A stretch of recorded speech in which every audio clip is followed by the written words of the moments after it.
think we're live. Are we? We are live. Hello. Yeah? So I play the fly in. I'm going to play the fly in. Fly in. Boom. Oh, can they hear us already? Well, this sauce really beautiful. Yeah. This fly in is beautiful, by the way. It still is. Woo! Who made that? That's crazy. Hello. Hello. Yeah. Sorry, Welcome, everybody, to the Home Assistant 2022.6 release party. Today, extra special guest is Nick, also known as B Draco, one of the core developers of Home Assistant, database enthusiast. and, performance junkie. yeah. But yeah, let's start. Let's start with actually just quickly introducing ourselves, all of us, for the people that haven't watched the stream yet. My name is Paulus Schoutse. I'm the founder of Home Assistant. I do pretty much everything, everywhere, a little bit. Frank is basically the do everything everywhere too. So yeah, we're all like busy everywhere around the project, right? Yeah. So my name is Frank. Well, you might know me from the release notes of today and a bunch of add-ons and stuff around the project. I'm literally everywhere, just like most of us. So, hi. I'm Zach. I do a lot of stuff with front end. I do some of the YouTube videos that we publish here on the Home Assistant channel. Very few right now. Hopefully, up the ante on those. But I also do a lot with the hardware team, the business development team, like we all do. It's a small group of people that we do a lot of things all over the place. So it's fun. So hey, I'm Nick. I'm like you said, I'm a performance and scalability enthusiast. So I'm always working on trying to make Home Assistant faster in any way possible. Anything that is slow or takes a long time always tends to annoy me. So it's anything I can fix in that regard is always kind of top priority for me. And kind of work on just about everything. So. Yeah, you even started doing like front end work recently, like actually building out and doing the development, the front end too, for the stuff you built in the core. And I was like, dude, the man's going to take over everything at this point. Well, if it's slow on the front end, we got to fix it. You're just too good. Running out of back end. I wonder though, Nick, is there a specific reason why do you just like this, or is there something that like requires it that you do this, or I don't know. I just wonder. Actually, I mean, I always try to get as much as I can done in a day, and if anything takes 6 seconds, and we can make it take 2 seconds. That's like 4 more seconds I get back in a day, and that that kind of adds up quite a bit if you fix everything. So. That's true. And it scales, right? You get 6 seconds, Nick. Frank gets 6 seconds. I get 6 seconds. Yeah. You multiply by 150,000 Home Assistant installations and analytics. That's a lot of seconds. Well, I mean, some people may get back like 30, 40 seconds at some point because of the thousands and thousands of entities that they get. And Nick constantly is like talking to those people like, oh yeah, I had 1,000 entities and now it's, it's blazing fast. Like the history virtualization. People can actually load it up on their iPhone now. It's like Oprah. You get 6 seconds and you get 6 seconds. Yeah. Everybody gets 6 seconds. Yeah. That's great. Cool. Right. So, what do we start with today? Actually, I think we should start our live stream with saying that we have 2 more live streams scheduled. I'm actually, I should have prepared a sharing my screen. We're so good at preparing stuff. I was just like stuffing lunch into my mouth just like seconds before this stream started. Yep. Anyway, if you see on the Home Assistant website, you see upcoming events. Oh, nobody can see my screen. This is dumb. We do it. Should share. There you go. Yes. Okay, I'm just gonna make it a little enhance. Good. FBI. So on the Home Assistant website, we have 2 upcoming events. 2. It's a bit close to each other timing-wise. It just didn't work out differently. It's also because there's different groups working on it, and so it goes all over the place. Both are super exciting. So the first one, June 15, is going to be Matter Matter is a new smart home standard. It is, like Zigbee, Z-Wave, or HomeKit, but this is a new one. The cool thing about this standard is actually that the people or the companies involved in working on it include Google, Amazon, and Apple. So the idea being, we've learned from all the mistakes from the past. We're actually going to work on one standard, and hopefully everything works out. Maybe that's the case. We don't fully know yet, but what we're going to do on June 15 is that we are also a member of Nabukasa is a member of the CSA, the Connectivity Standards Alliance, and is also part of the Matter working group. And we actually have been working on integrating Matter into Home Assistant. So we are on June 15, we're gonna stream about what is Matter, what does Matter mean for like the smart home world, how would Matter work in Home Assistant, and then the second part of the stream will be a workshop part where we'll walk you through the steps to run experimental Matter support in your Home Assistant installation today. So it will actually, we have some list of things you can buy to be ready for this workshop part. And then if you have those bits of equipment at home, we'll walk you through how to install, turn ESP32 into a Matter device, actually pair it to Home Assistant with Matter over Bluetooth, and then actually control it over Wi-Fi through Matter and have, actually like talk Matter. So this is really cool. And actually the experimental Matter support that you will be installing in your Home Assistant installation, you do it in your Home Assistant installation, will also work with other Matter stuff that is supported. So it's kind of cool. You can stay up to date with development after that workshop. Then the other real quick, just on Matter. So you kind of said it was like Zigbee, Z-Wave, HomeKit, but if you don't know what that is either, they're going to go into more detail on it on the live stream. But real quick, it's just a way for new devices that will come out with this, what's called a protocol. It'll be a way for them to communicate with Home Assistant. Right. So instead of using Wi-Fi, for example, to say, hey, turn on my lights, this will be a new protocol, a way to connect that will allow everything to connect together all at once, which would be, it's really nice new thing that's coming about for everything to talk to each other. Right. But will it be useful for you today? Not really, unless you have something that speaks Matter, right? So the first devices are only going to be expected later this year, fall or winter, or another delay, maybe 2023. So it's just cool to keep up with development. Yep. Right, but for the workshop, you're actually going to turn like an ESP32 kind of development board into an actual Matter device, right? Yeah. Like on the blog post you did on the announcement of the workshop, there's a shopping list. I actually ordered one of those chips, so I'm going to join in the actual experience. I want to experience it. So I ordered one, and they're pretty much payable. I bought one at Conrad, which is a bit more expensive, but it's close with me, so it was $17 indeed. But yeah, it's kind of cool. And so for these devices, we added support for the M5 Stamp C3 as well yesterday. But it might be that the shipping takes longer to get to you. So because this one ships from China. So yeah, definitely look in the comments also on the blog post, because there's some people that have posted different links where you can source them. Especially US is kind of easy because Mouser exists, but in Europe there's different places that have different stock options. So yeah, so that's Matter. That's going to be cool. We're not going to go into detail today because that's, of course, we don't want to ruin all the fun. So our next event is going to be the next day on Thursday, June 16th, same time, same location as this stream, the Matter stream. And this is actually a collaboration between ESP Home, Raspi Audio, which is a hardware vendor for do-it-yourself amp stuff, working with Raspberry Pi and ESP32, Home Assistant. Oh yeah, and one second, there's like a huge garbage truck.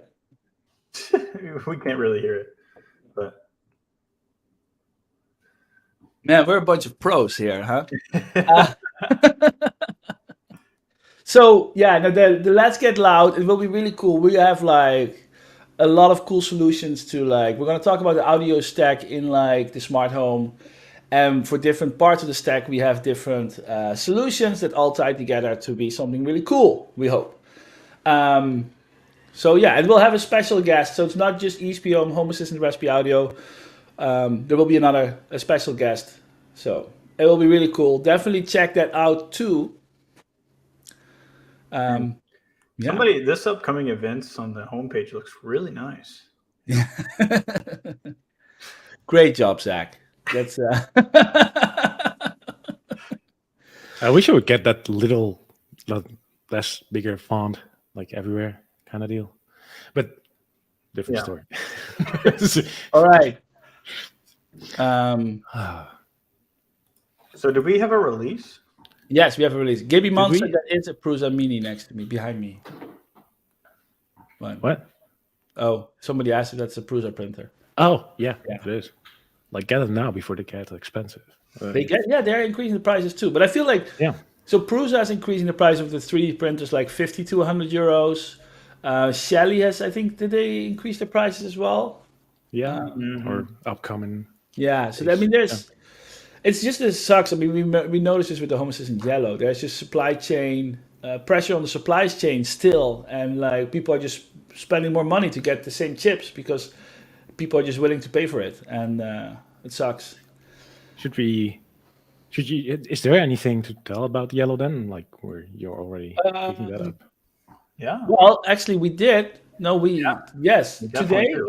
Today or yesterday? No, I think today.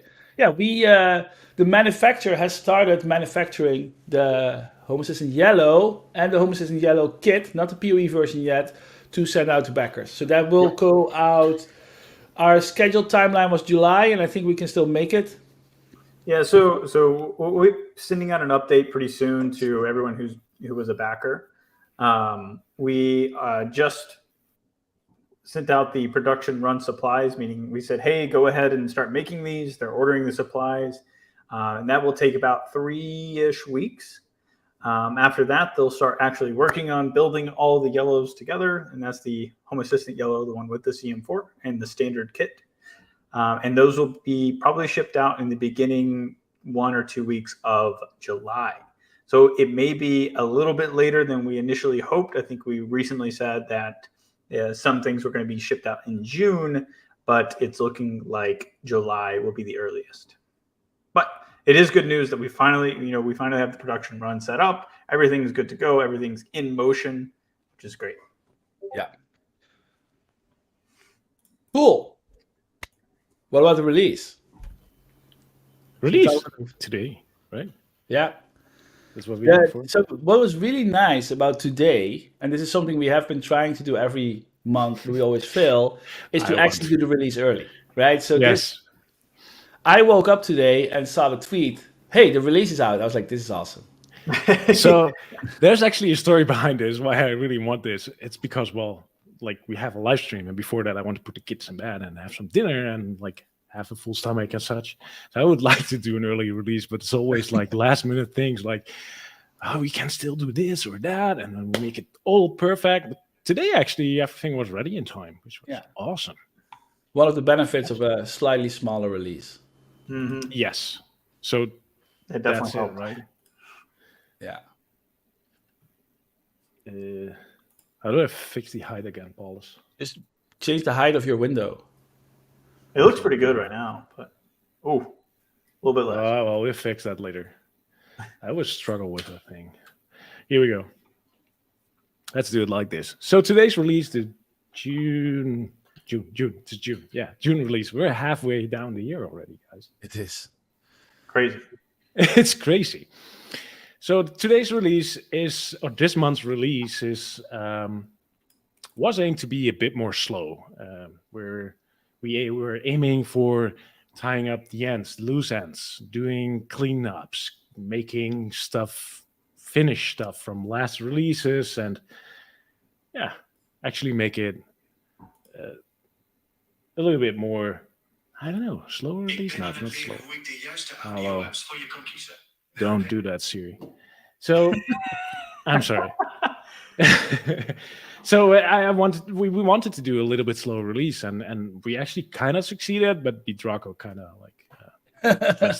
messed it up a little bit, but nevertheless, Man, sorry. Awesome. Paul's kind of made a comment about making it live stream, and that sounded like a cool idea, so it just kind of happened. Nevertheless, it's really cool. First of all, talk about the logo of the Big Ass Fans first. That company, if you can scroll up, like, what kind of company is this? They call themselves Big Ass Fans, and they have a donkey. Yep. It's my favorite brand name. Even a Kentucky company. Okay, the best part about this is their app has an option in the settings called No Ass Mode, which replaces the Big Ass Fans wording with the logo everywhere. It's got to be I can't imagine what they said to the developers when they're like, we need to put this option in. Yeah. But they're great fans. They're kind of pricey, but they're pretty fantastic fans. Yeah. Great energy efficiency as well. So, you see them in a lot and they're big, I guess. They're big, yes. Yes. Oh, nice. Big warehouses use them a lot. Yeah. Right.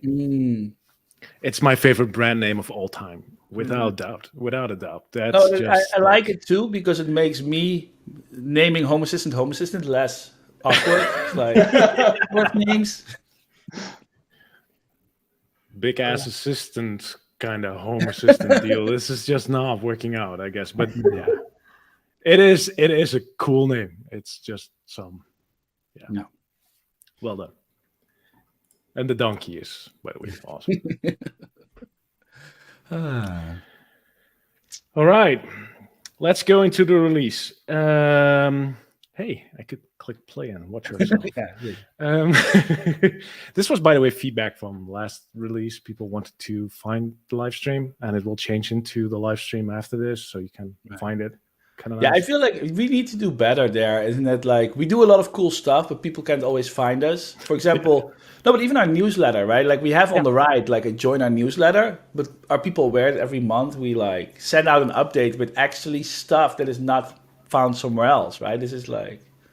Yeah. So the newsletter was shipped today as well, right? Yeah. And if you haven't done that already, make sure you check out the newsletter. You can go back and check the edition that was sent out today. So if you want to go to that link, you can go ahead and read the one that was going out today. But make sure you subscribe because it's more of a push to you, and you get a lot of good news in there.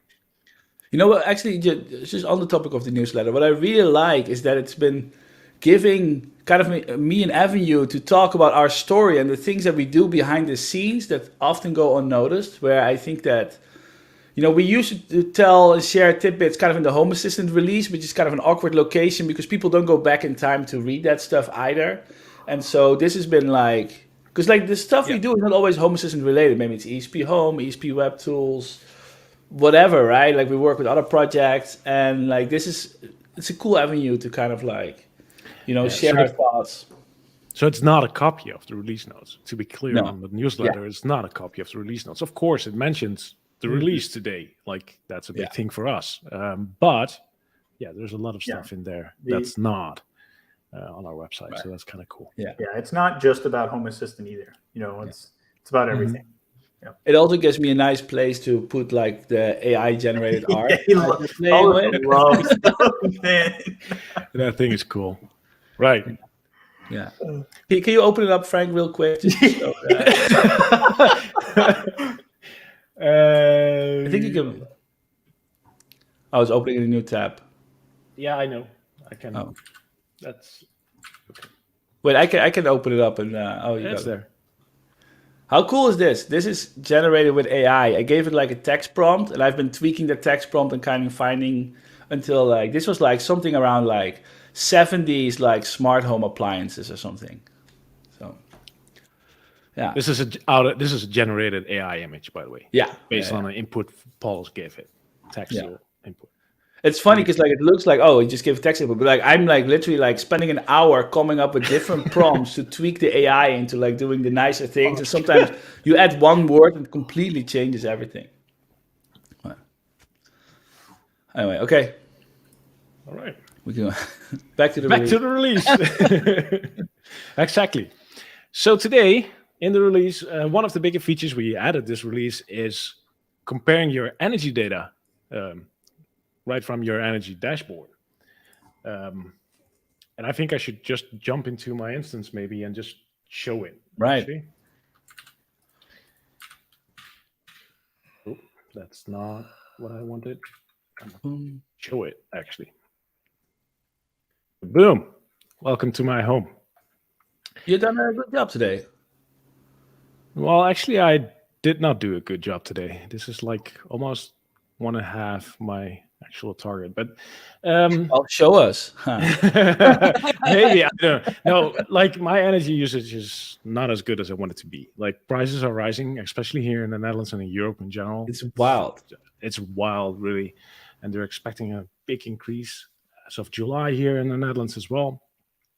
So we want to reduce energy usage pretty much, and to like prove it. Actually, I ordered some power monitoring stuff additionally, which came in today. So I absolutely want to get it down even more.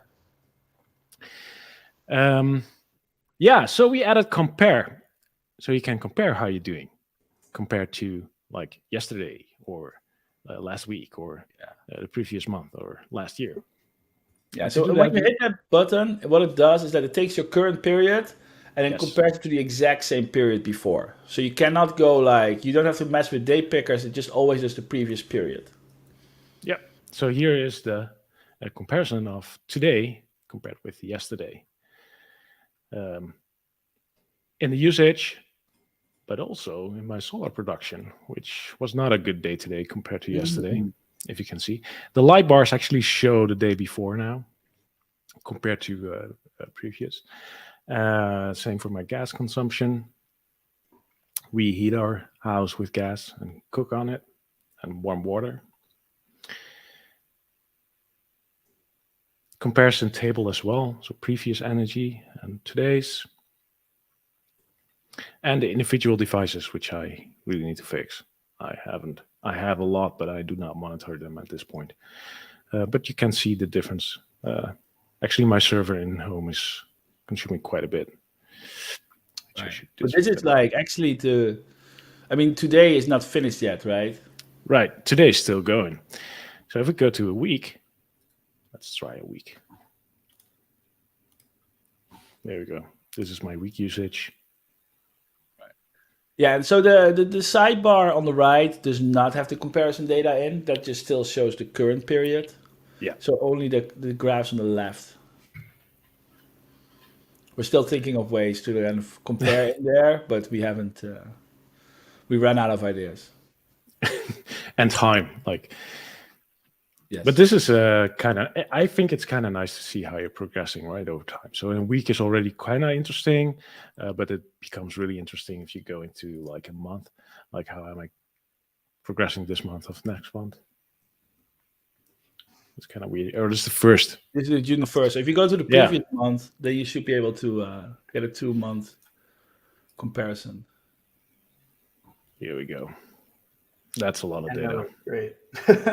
I mean, I just really love the ability to kind of see how things will like affect your energy uses. So like, on May 17th, it was really hot. Therefore, you had to turn up the AC really, up a lot.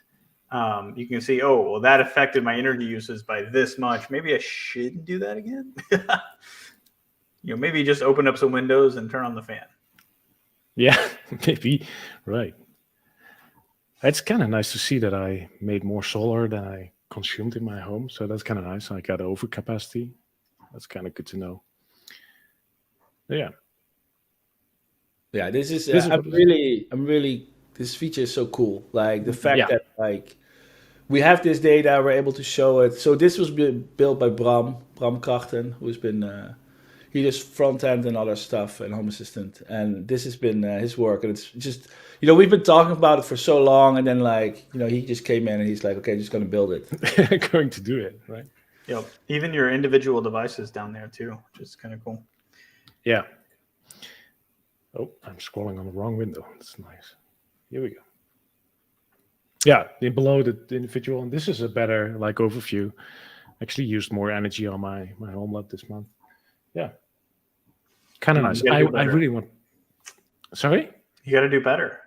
Yes, I should. I actually have like 15 power monitoring devices already in my home, just not added it to the energy dashboard. I'm not sure why I haven't done that yet, actually. Yeah. One of the things I would love to kind of add is some more like learning capabilities. So for example, if you look on a day, you have like a base usage every hour, right? So that would be cool if you can kind of say, hey, you're gonna use like, 0.4 kilowatt hours every hour anyway. Like maybe, that those are the biggest impact. If you can reduce that energy level even to like 0.3, that already saves you like 2.4 kilowatt hours a day, right? Those things really add up. So I feel like we could, if we talk about like energy saving, it's really about like heating, cooling, and standby power. Standby power is an interesting one, right? Like, it would be nice to have. Maybe I should make an automation or something that just alerts me when I go to bed or at night or something, or arm the alarm. Like your power usage is higher than normal currently. Like your current power consumption, which is not real energy right now, of course, but that would be a good one actually. So that's energy. Yeah, this is awesome. Right? Energy. Woo!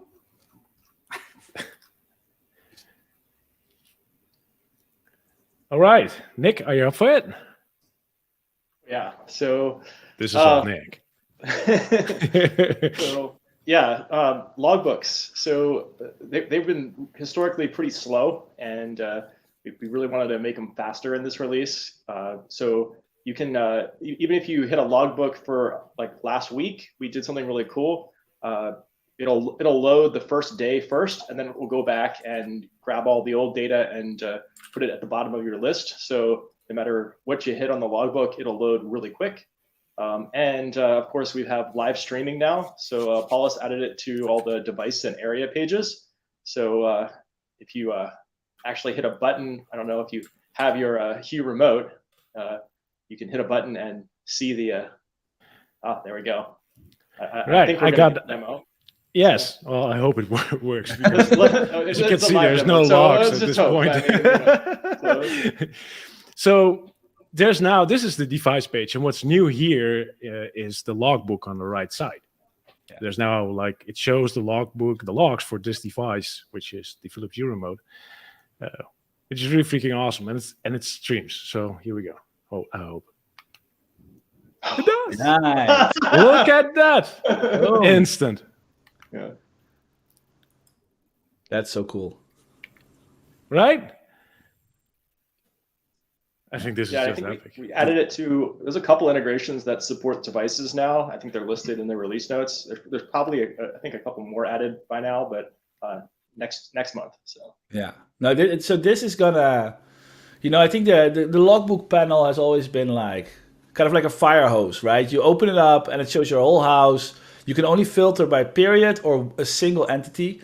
Now, I have to admit, we actually did not fix the logbook panel, like the filtering. We could, but we haven't like had the time yet. So instead, what we did is that we focused on, because the logbook got so fast and so good at filtering, we were able to add it to areas and devices. So basically, if you want to know what happened in an area, you can now actually go there and see what happened. So this is the living room of Frank. And you see that like on the right, like a bunch of stuff has changed. And so you can actually scroll down and see what's happening. And of course, everywhere where we show this logbook, it's live. So if I would now turn on my lights, here we go. There you go. I'm turning on lights as you can see. That's kind of nice. And I think that eventually, that one of the next steps could be that we're gonna, right now we include all the entities in the area, including the ones that are like config entities or diagnostic entities. And maybe that's going to be like a toggle or something that you can be like, what happened with control versus what happened with like diagnostics or configuration. Yeah. But it's, When I first built this, I ended up walking around the house and like fixing every automation that I had screwed up because it was very obvious, because you could just watch it and like do the thing that caused the automation.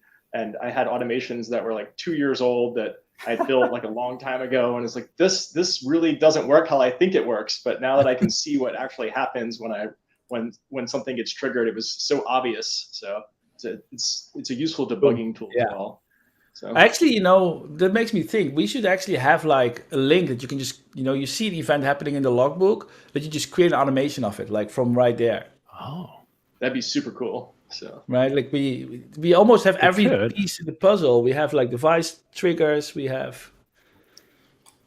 That should be possible. Be nice. This is, by the way, the normal logbook page, and this one is live too, right? Yeah. Mm-hmm.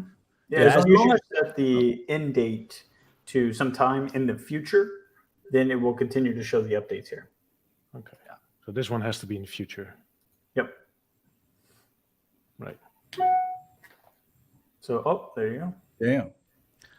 Oh, look at that! There's the logo there. Yeah. No, this is another funny because Nick realized the logos was broken, and then we went back in time, and it's been broken for like a year or something. Oh, And then- I didn't notice. It must have been when we last did the there was a lot of push cleanup for done Logbook. on the Yeah. output. It's there's probably still some more to do, but it's a lot better. So. The best thing, the PR that broke the icons actually had like written like, oh, we're just gonna merge it and then we'll see what is broken and fix it. And this was apparently never noticed. That doesn't sound like us at all. Yeah, well, I think also it always showed the current state instead of the historical state. So Yeah. your device would go unavailable, and you would see this. Oh, it's on. No, it's not. Yeah.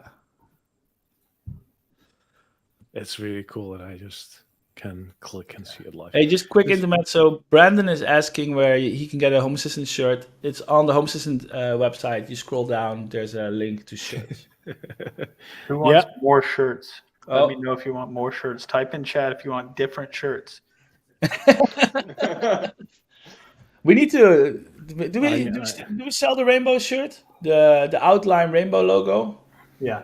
That one I one like. was cool. Yeah, Yeah. I'm rocking my WLED shirt today. I got a shirt on. Thank you. Oh, yeah, make it work is saying the blue shirts are all out. Oh. Wait, what? We sell out? I didn't even know we could do that. I rarely wear the blue one. I always wear the black one. Oh, or it the is. rainbow It is one. out of stock. I'll also have to look at that. Yeah, I'll put it on the list. Can the logbook be filtered is the question. Well, yes. I mean, that's what's happening on the device and area pages, right? So you can pass in devices and entities to show up. But we have not exposed this here yet because, we didn't have time. Basically. Now, this entity list might show less entities than you're used to because a bunch of logbook entities are filtered out. Like anything that is a sensor with a unit of measurement becomes a statistic, and so they're not shown in the logbook. Now, in the past, they might have shown up in the logbook every 15 minutes. Yeah. Temperature has changed to X or Y. Those are not currently shown in the logbook, and we're figuring out ways to bring it back, not per se in the logbook, but more like having a graph next to it that is in sync with the logbook, so you can see which time of the logs you're looking at and which temperature measurements like in the graph would relate to that or something. But it's all very complicated, I thought, so we need to figure out something that. like that we can actually build. Look at my last update there. Somebody opened a pull request, so that ended up in my home. Not sure why, actually. Apparently, I still have it. Cool. You get updates everywhere for pull request. Everywhere. No, I probably added it once to my instance to play or test with or something. I'm not actively using the Home Assistant. Make sure to get a push to turn on notification, my GitHub, living room. email, Home Assistant, every PR, everyone pushes. Yeah, I'm sure tons of people are going to find all these features and things they've turned on that I didn't realize that was causing state changes all the time. So right, there'll be a lot of cleanup. Yeah. That Yeah, happened that's during the beta. Right. Yeah, so one thing that actually we noticed, and that's feedback that we're definitely gonna address, is that the live stream is a live stream. So, your home doesn't stop tracking stuff. So it keeps pushing new events in. So that might be annoying if you're, yeah, so that's something we gotta fix. So like a pause if you start scrolling or something. Yeah, and something else that came up during beta, some people noticed that some of their sensors or some of their devices actually push up a lot of updates, more than they anticipated. I believe somebody had like an uptime sensor created that counted seconds or something Oh, yeah. that Jesus. showed up. Like Wow. if you have a lot of those, like if you see a lot of those, then you should probably do something about that. Right? It's not like efficient for your system to. No. Yeah, whenever you see a lot of state changes, report bugs, please. Because those then we can either work, if it's in Home Assistant, we can fix it there. If it's with a custom component, we can redirect you to the right place to get it fixed. Because every time a state changes in Home Assistant, the light turns on, it means that everything in the system is potentially notified. We have to check, we will stream it to the front end, the logbook might be showing and render it. And so you just want to limit the state changes as much as possible. Yeah, so definitely try to report it if you see an issue, because if you just exclude it, we're going to still end up recording that state change in the database, and it's still going to take up CPU time. So if you don't tell people that it's broken or it's causing the problem, everybody else is going to suffer with it as well. Right. Somebody's asking what's with your porch. Well, this sensor. It's on my desk. So every time I hit the desk, it will detect tampering. It's not installed. So that's why. Yeah. All right. Is there anything else on the logbooks we have to like answer or discuss or still like mention? I don't know. I think we should show the history page too, because I don't think we mentioned that in the release notes. No, that was added like a bit later, right? Yeah, Yes. maybe a new feature we put into the last day of beta. It's fine. It's fine. So the history page. I'm not sure if anybody uses it, but please let me know if you do. But the history page is notoriously slow. Pretty much. Well, right? because it's huge. All the history of all the entities in your whole system. All of them. All of them at one time, all at the same time. And that's slow. So Nick cannot stand that because it will take more than 6 seconds. Right, Nick? Exactly. So what did you do with it? Yeah, well, you made it fast, I guess. I haven't seen it yet, so here we go. Boom. That is faster than 6 seconds. I have to give you that. Yeah, it's virtualized now, so it won't run out your Safari canvases out of RAM and have them all disappear on you anymore. So yeah. So what virtualized means is basically whatever you're looking at on your screen at the moment is all that your browser is loading at the time to display to you, right? So instead of loading all that data in memory and crashing your browser, some people would literally load this and then it would crash their browser because it was trying to load so much data. So now it's instead only loading what you have on your screen at the moment. I'm now opening up my phone because I want to like put it to the test, right? Yeah, yours loads so much faster than mine, but a part of that is the JSON overhead, but we're going to fix that in an upcoming version. Oh, nice. Nice. It actually works on your phone now. That's awesome. It actually works on my phone, indeed. And I'm trying to like hit the reload. Boom. That's actually pretty darn fast. Yeah, and it won't really slow down on scrolling either. So if you keep scrolling, it removes what's off the screen and out of memory. Oh, well, off screen. It's kind of weird to look at a camera on scrolling, but yeah, that's cool. Yeah, so our goal here is to make this a little bit more usable in the future, so that you, instead of loading everything all at once, we're just going to load nothing, and then have you have the ability to choose devices, entities, areas, whatever you would like to actually see the history of, instead of just throwing it all at your face, to kind of make that a little bit more. But I mean, this is the thing where like I feel like this page just like the logbook page, like, do we really need it? Like, we have, for example, a logbook card you can add to the dashboard with your own filters, which we also need to expand. But we have logbooks on the device page. We can add history to the device page. We can add history to the area page. We can, like, whenever we send people this blank slate, like, create your own history, create your own logbook dashboard, that's just going to annoy them because they have to each time configure it. Like, people just want to click and see it.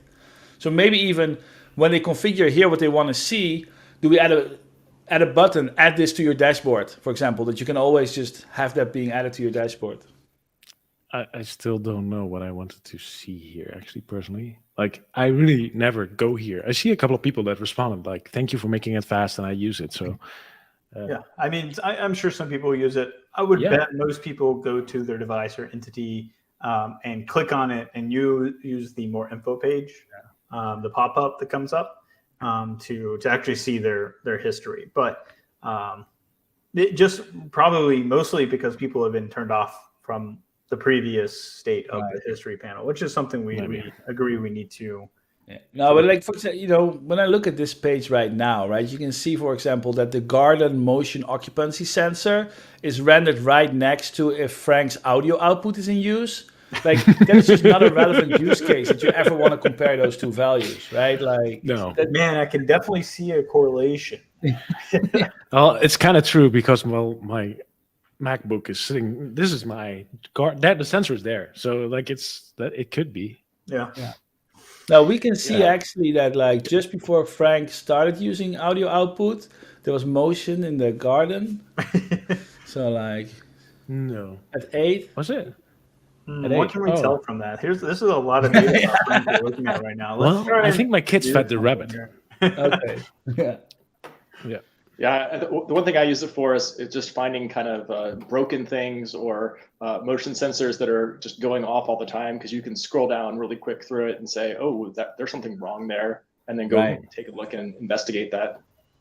You know what would be nice is, like, once a night or whatever, we will just go through the last 24 hours and flag devices that are, like, annoying, that like, wow, these have, like, weird measurements, or wow, these, like, are bumping or, like, sending state changes all the time, or hey, this one sent 20,000 state updates in the last day. And then, for example, we show them up in, like, a resolution center or something to, like, make you aware of, like, these things.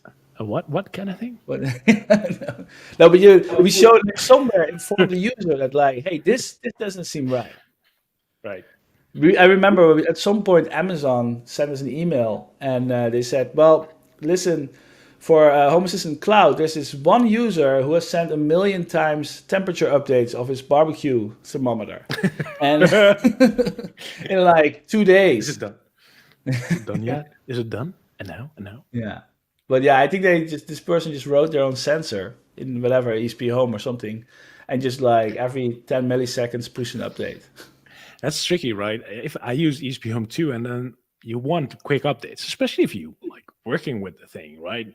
But what you don't realize at that point is you're looking at it at that moment, and then you want fast updates. But most of the time, you do not need it. Like often, like every 30 seconds or every minute or every 5 minutes even, or maybe every 15 minutes if enough is enough to send an update for a temperature sensor, for example. But once you work on it, then you want to blow into it and see it happening, right? So then you make it instant and do fast updates, and then you put it in production, and then it keeps sending, like, insane fast updates. We actually have we're leaning into a solution where we're kind of close, because if we look at sensors, we have statistics. Statistics are being grouped every 5-minute intervals, and then every hour we group all the 5-minute intervals into, like, an hourly interval. And then when by default we throw away all your old data after 10 days, except for the hourly intervals, those will stay forever. But we could, like, if we don't even store sensors to begin with and just generate every 5-minute increments, we wouldn't even have to store. We could have real-time information almost and just have to wrap it up. Is that a performance improvement? It's memory pressure. No, but it's memory pressure. If you keep all state change of the last 5 minutes into memory, that might. Yeah, that's memory pressure. That's true. Especially if people are going to be very aggressively pushing updates because they can.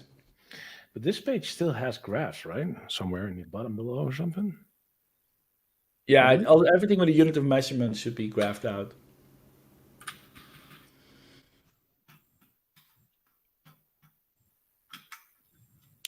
Whoa, what? That was rendering your giant graphs. It took a second. So these should be those nice. These are kind of the new ones already, right? But what? Okay. Yeah, I mean, I have no idea what to do with this. Sorry. I'm probably not a good first example. time when I created this page, which has been probably 6 years ago, what we did is that we just grouped everything by unit of measurement, which meant that humidity was grouped with your CPU usage. So, but that might actually still be the case. Yeah, it still works that way.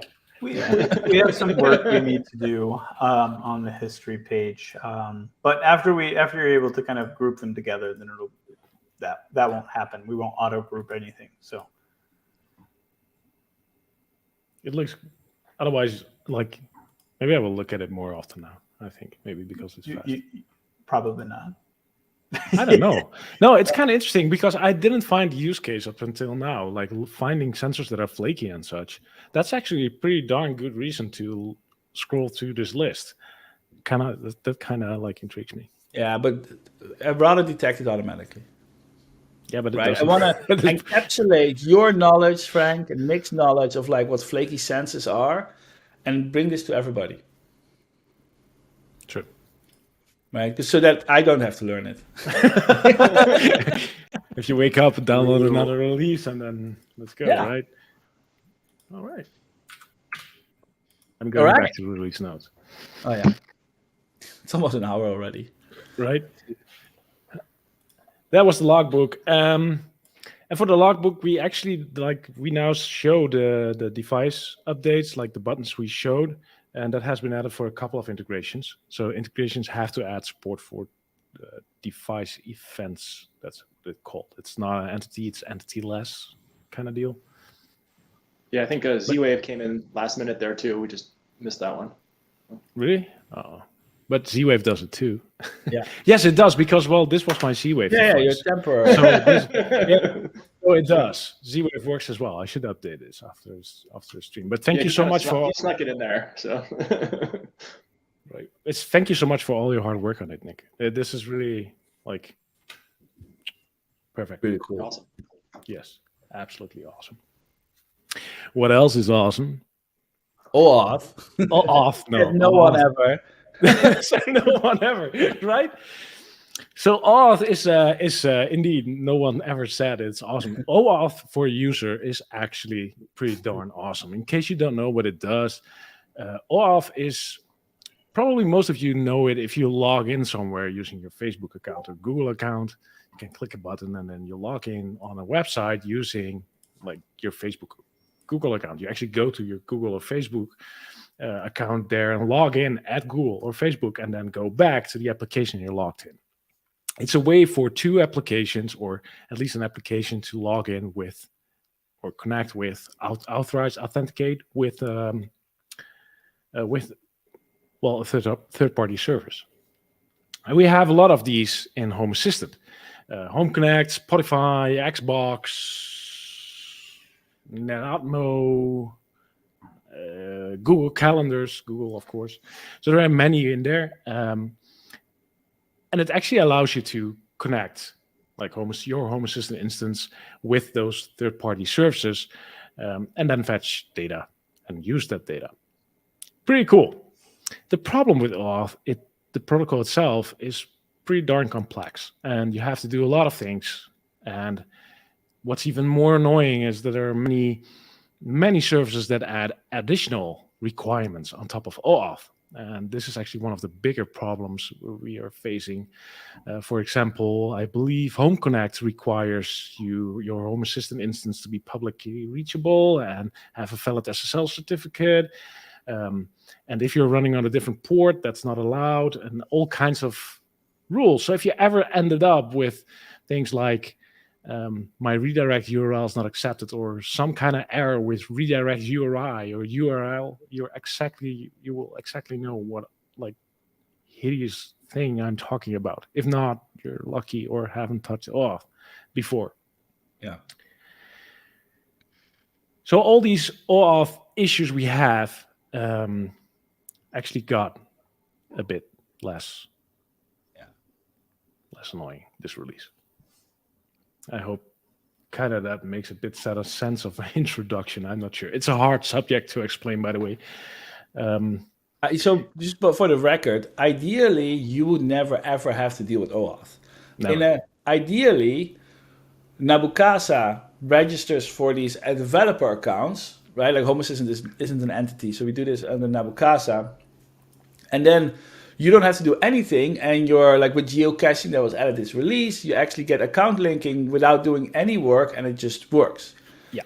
However, not every OAuth provider wants to have a partnership with Home Assistant / Nabukasa for account linking. Yeah. For example, we have talked with Google in the past, and for example, the Raspberry Pi storage that stores the token that we would get from Google is not considered secure enough according to their standards for partner account linking. There might be some wiggle room. We're still in discussion with them, but right now they said, for example, it's not possible, which means that if you want to integrate Nest today, you all pay $5 per user. They pay themselves to be able to set up a developer account with Google. Yep. So all this is, by the way, all OAuth in a nutshell, if you were to kind of relate it, is if you've ever seen like, login with Google on a login form, it's very similar, right? Yep. OAuth 2 is using that. It's a way to connect whatever you're logging into to an account that you already have, and that allows the back and forth communication of the data. So just to kind of put it into a real world perspective of that's kind of what we're dealing with here, to make sure that we can connect to these different products, devices, services in order to do that. Exactly.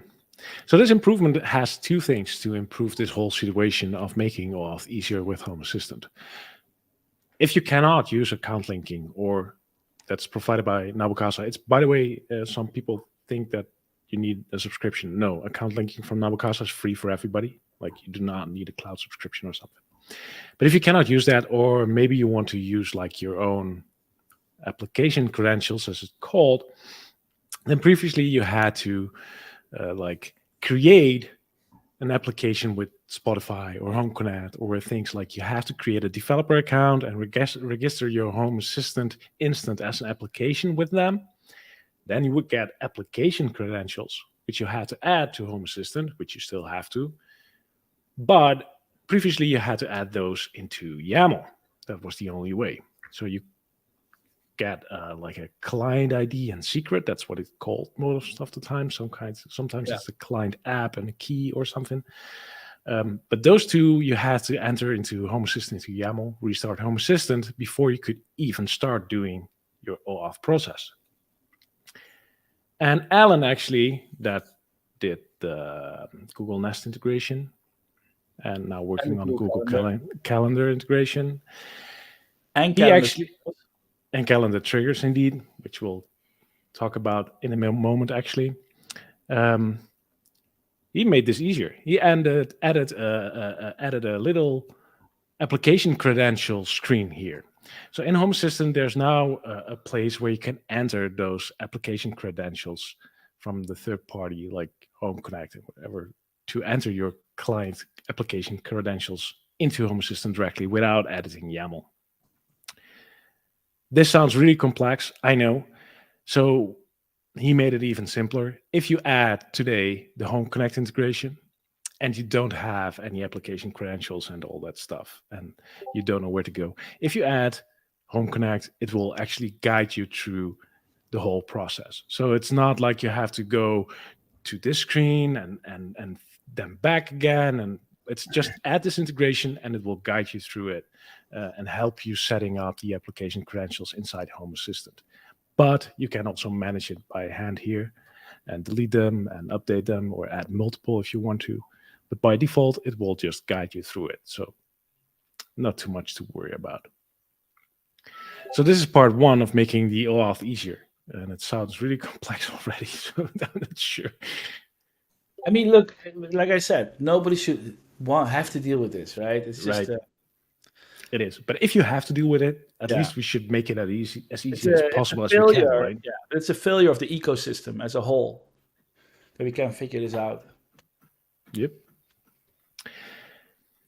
The second part, what we have done, is the redirect URI. We talked about redirects a little bit before.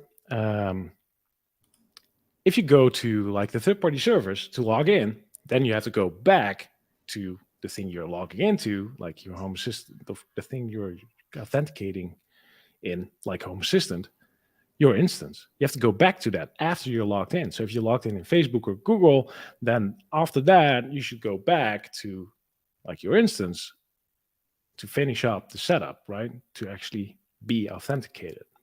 And this is what a redirect URI does. It tells the third-party application where to go after you have logged in.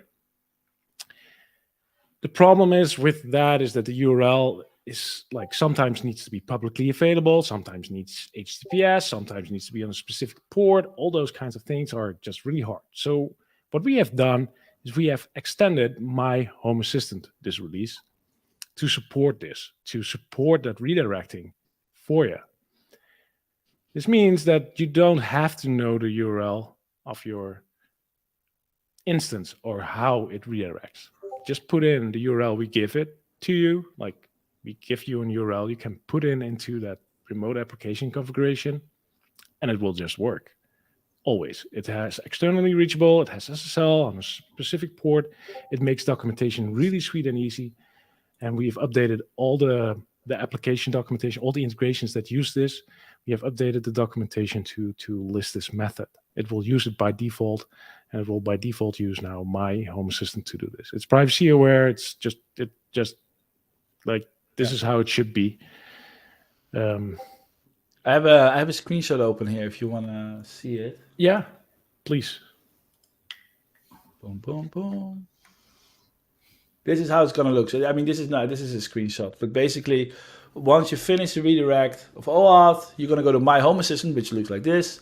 And then it will tell you like, hey, do you want to continue linking your account or do you want to decline? So at this point, you could still decline if like whatever, some rogue actor sends you here. But even that would not have any effect because it end up in Home Assistant in a way that will still will not do anything. So, yeah. Long story short, OAuth became simpler, and that's basically all we should and can say. Really, and we hope you never see it. Yeah, indeed. We hope you never see it, and I hope this will just significantly significantly reduce the amount of trouble people have with setting it up. Most of the stuff is guided. We updated all documentation. The UI will guide you through all of this. We made it easy. That's the takeaway from this all. Yes. Cool. Let's move on and forget about OAuth. Yes, please. It's hard. You guys don't want to know how many times I rewrote that piece to make it like readable and understandable a bit. Anyways, calendar triggers with offsets. So calendar triggers was introduced in the last release already, also created by Alan, by the way. And for this release, he added offset support to the calendar triggers. Pretty darn awesome. Right. So actually, I was talking to, I forgot his name. One person from the Creator Network. I forgot. The one that does the garbage scheduling thing. Because like I was thinking, like this is a great trigger for action guy. Yeah, the guy that just made the video about the IKEA stuff. I forgot his name. Oh. No. Anyway, he said that like his preferred automation to actually warn if like, a lot of people are thinking we can use this to warn if I put the trash outside, yes or no.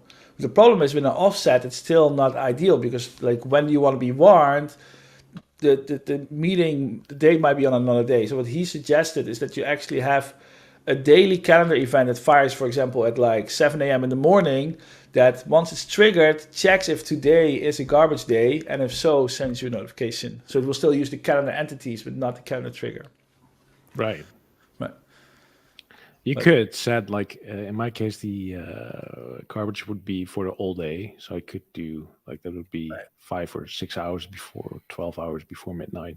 Like then I would get still a notification, so the trigger could be used. But the most beautiful use case of this all, which probably a lot of people don't realize, is that calendar triggers actually make up an insanely powerful scheduling system. Right? Scheduling.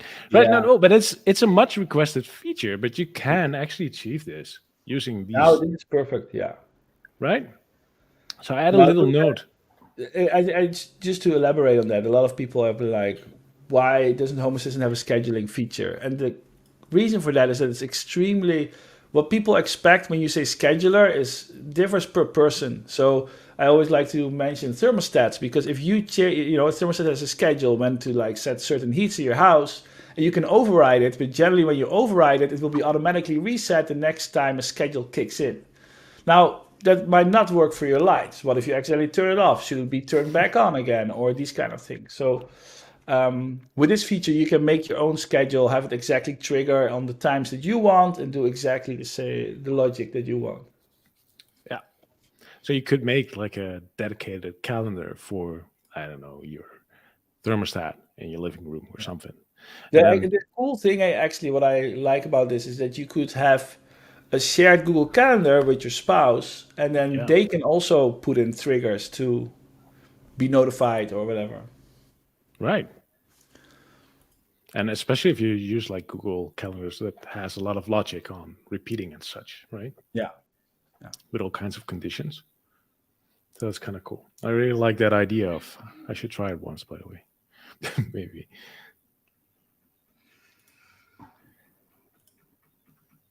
All right. Scene editor got a little addition. Zach, could you maybe elaborate on that? Yeah, before the scene editor, you could only add devices, and then the device would just add all of the entities, and you couldn't, only have one entity out of one device. You had to have all of them, and it was it was one of those things where scenes just, the scene editor just didn't have that feature yet. So this month, I don't know who added it. Who was it, Frank? David Mulcahy.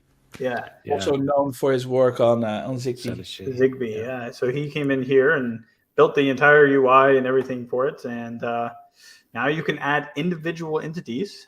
They will still add entities, I believe, right? If you check a device, but then you can kind of delete them out if you don't want to. No, well, the big difference is you used to, when you pick an entity, it would used to just add the whole device to the scene editor. And now, if you are on the entities tab and you pick an entity, it will actually just only add that entity. Yeah. Could try it, by the way. But... Yeah. So now this is, this is one of those things. One of those quality of life. Yeah, that's one of those things where we never really look back at, like, just like the history page, right? It kind of sat there. So it is a nice tweak, and nice enough that we decided to highlight it. Streamline the experience. I still feel like our scene, like the way scenes are created is annoying, because instead of having controls for every device, we tell you set the house in the state that you want it to be, and we will capture that snapshot. But it means if you want to edit a scene, it will activate that scene, tell you to update your devices, and then save it again, which is just, annoying.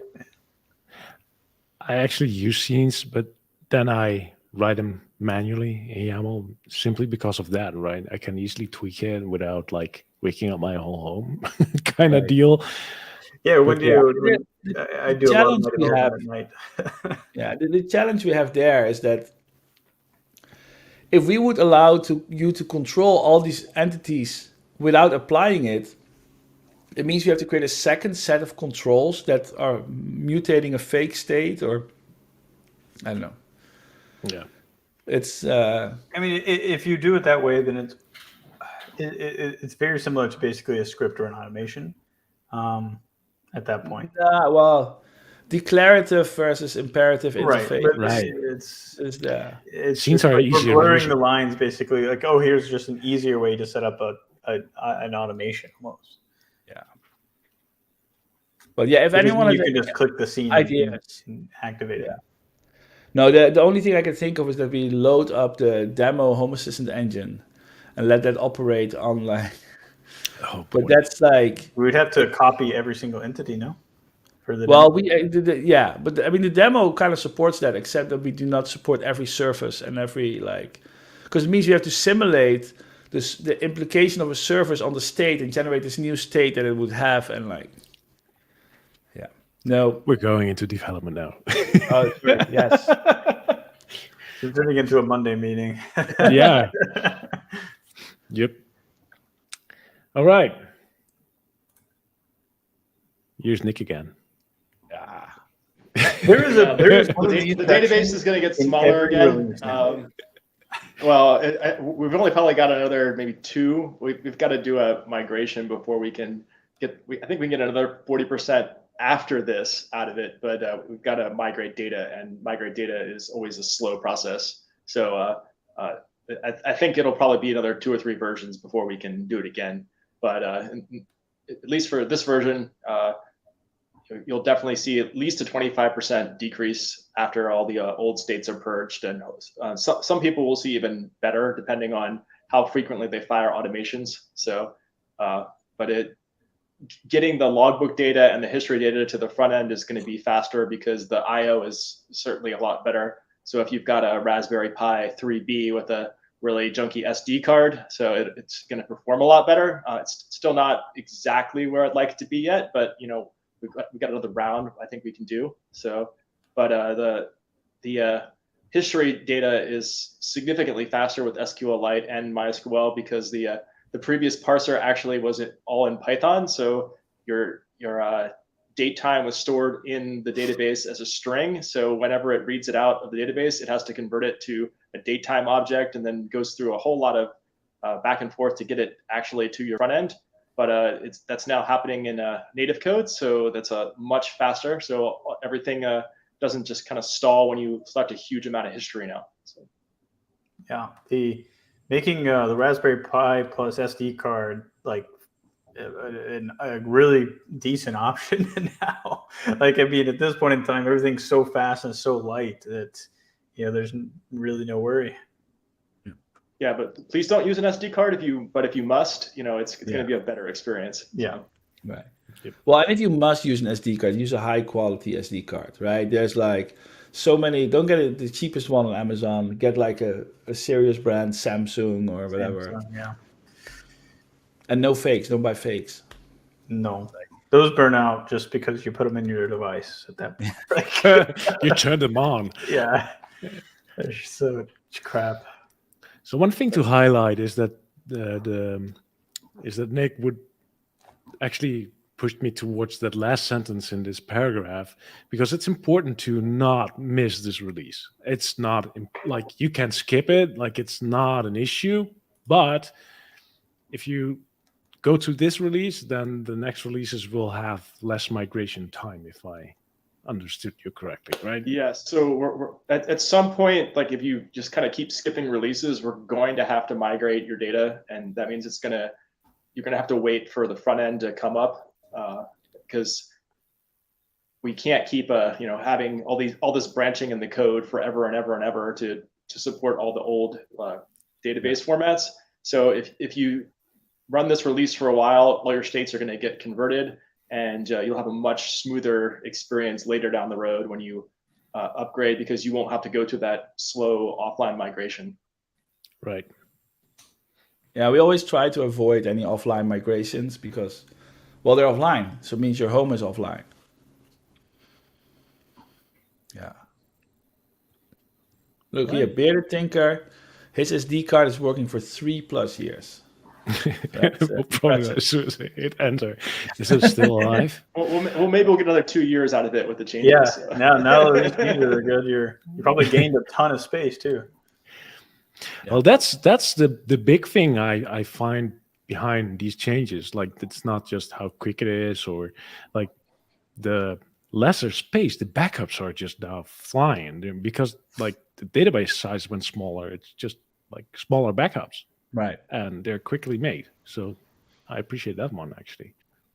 Yeah. So we do a repack / vacuum on the second Sunday of the month. So in 2 weeks from now, you'll actually see your database shrink.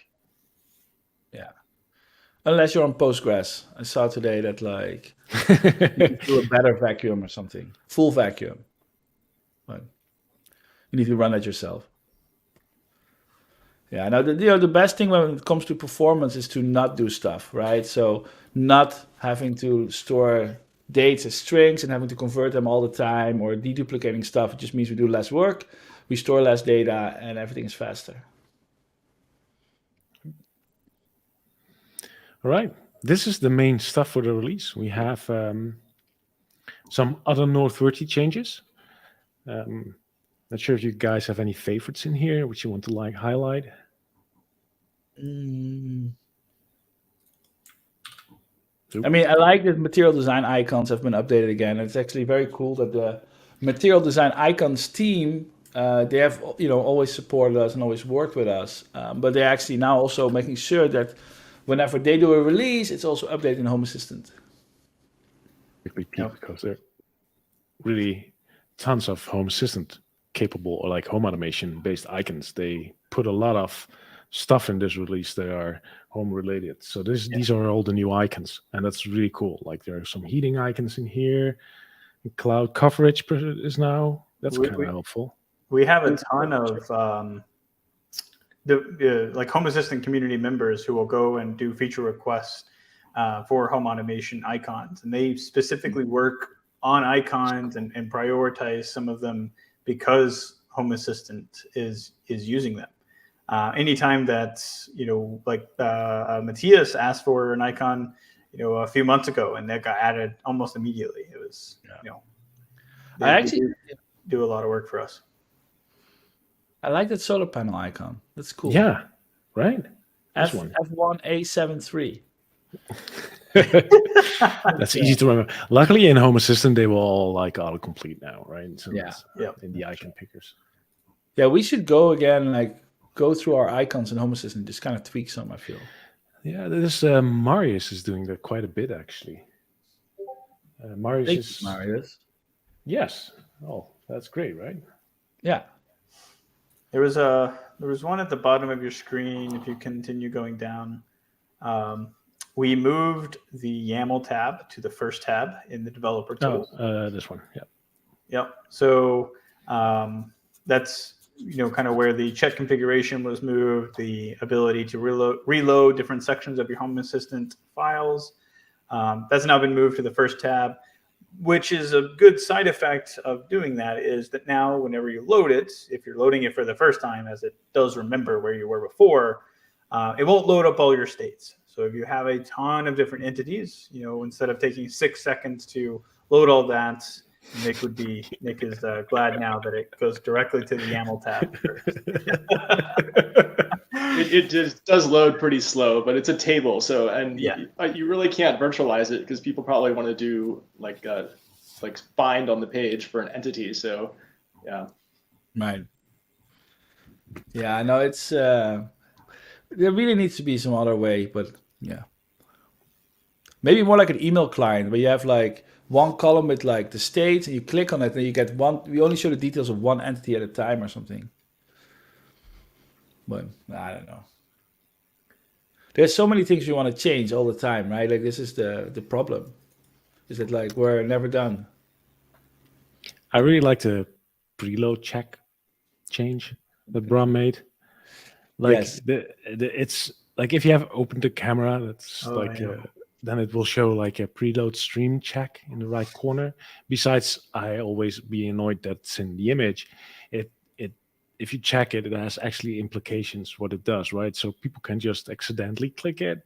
It has been removed from the camera views. It's now in the entity settings, but it's no longer in the image, which I really appreciate, actually. That is like, again, one of those things that like when we were adding the stream integration, which allowed this stuff, Yeah. we were like, we didn't have the entity settings like as we have them today. And so we were like, where are we going to put this? And then we were like, you Put know it what? there. We put it up there and then it just stayed there, right?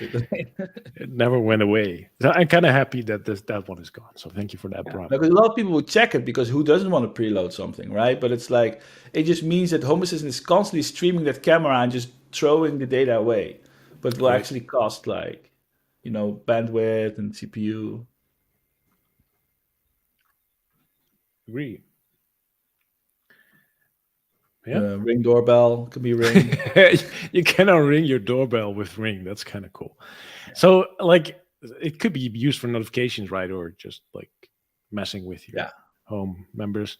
But somebody actually on Reddit posted like a use case. It's for training his puppy dog to get used to the doorbell. I found that kind of interesting to read. Somebody has a use case all the time, right? So, yeah. You can now ring your Ring doorbell. Ding dong. You can ding it. It's ding. You can ding the Ring. Well, I don't know. All right. We have some new integrations. One we already talked about, but I'm going to highlight it again because it's an awesome name. Big Ass Fans. Is it local? Totally local and push. So Nice. Oh, Nice. wow. Cool. That's Nice. nice. See, I have known Big Ass Fans since like being a child, and so like seeing you guys like not know about Big Ass Fan and be like, oh wow, that's such a crazy company. I'm like, oh, I thought it was just like always a known thing because they just lived in my in Lexington where I used to live. It's just like a big known company there, so it's really funny. We added YoLink, which is long distance. Help me out here. Yeah, LRA or something like that, right? Yeah, it's LoRa. Laura. Is it LoRa? Yeah, Is I it think they just use LoRa LoRa, technology? but I mean that just stands for long range. So Yeah. Make it But work. it's, So he's in well, chat. we had a call with the Creator Network and the Yeah. Home Assistant Creator Network, and some people were like, "This is gonna be big. This is gonna be cool." People have been waiting for this one. So Yeah, make it works in chat right now. I believe he has a video out on it. He also has a device. He just posted about it on Twitter. okay. That he was able to do it, but he did just ask a question. I don't know anything about the integration. He asked if we can make it local. It uses OAuth. We talked Right. about it Yeah, before, yeah. but it has account linking from Nabukasa, so you can just click and add, nothing to configure. The same with geocaching. Mhm. Yes.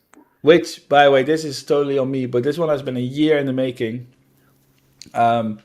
Mainly because we had to require an extension on the account linking server that we first didn't make, then we made, but then we didn't deploy, and then like the email got stuck, and then But we did. I'm actually really happy it came. I'm a geocacher. I love to do it with the kids. In case you guys don't know what it is, it's like a treasure hunting kind of deal in real life. Like you go out into the nature and walk and hike and find clues along the way and find an actual physical stash somewhere. It's a GPS coordinate kind of based game with puzzles often. Yeah, so it's really fun to do with the kids to get outdoors, find new places, admire nature, and take out the trash you find along the way from the nature. Cash in, trash out, as they say. Frank, it's really cool. You play Pokemon Go. It's not older than Pokemon, right? This is mainly played by adults in general, and which we would take their kids with them. It's like you can do really large hiking day trips actually to find a single cache. But it tracks like how many finds you had and those kinds of deals. So it's kind of nice. I hope the features will extend a bit in the future, but it's kind of nice. It also uses account linking indeed, and you can just like hook it up. It's really, really big. If you're looking to like a nice Sunday activity with the kids or something, I can definitely recommend to do that and try it once. Yep. Nice. All right. So, Paula mentioned. the Creator Network, and I did want to mention something that came from the Creator Network, which was hiding your email address and your Nabu Casa Cloud URL in the Home Assistant Cloud page. So we have a meeting monthly with the Home Assistant Creator Network, and they always do live streams, and it's really hard, or just recording videos. It's really hard to not share their email addresses and their URLs, and people then try and log into their instances. You may know Dr. Z's does this a lot. So, so we made it possible so that it hides all that information and really just shows you the ability to copy it really easily, your URL, and also just a really quick link to that. Yep. That's so awesome. you can now see it's no longer showing the email address here. Yep. Yeah. So you'll see up at the top that email address is kind of hidden a bit, and then down here it now says your Nabu Casa URL with the copy icon next to it.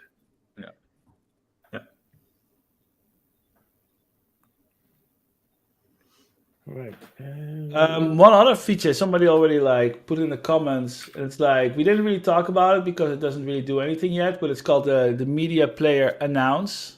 All right. This is a new boolean you can pass to play media, which it has it's always a chicken egg. We add a new API, media players have to implement it if possible, but basically what we want, one of the things that we want from media players is that they can be the audio backbone of the smart home. So it has to be that I need to be able to notify the people in certain rooms, and I need to be able to play media on that. But of course, the people in that room, if they get a media notification, like a text-to-speech, like somebody's at the door or do something or whatever, if they're listening to music and then the music stopped because we played a text-to-speech MP3, well, that sucks. So we added this API now. We don't have any integrations yet that implement it. For example, Sonos supports it, but only in their cloud API, and we're not implementing that one because there's a local API. But we're hopeful that now that this is available, we can see it more popping up in different media players, and getting also people to request it from other maybe this is something that we want to add to whatever Kodi or something to be able to have announcements or these kind of things. We also have different enqueue options for media players. So when you play media, you can now say how it should interact with the queue. Should it replace the queue? Should it be added at the end of the queue? Should it be added at the beginning of the queue?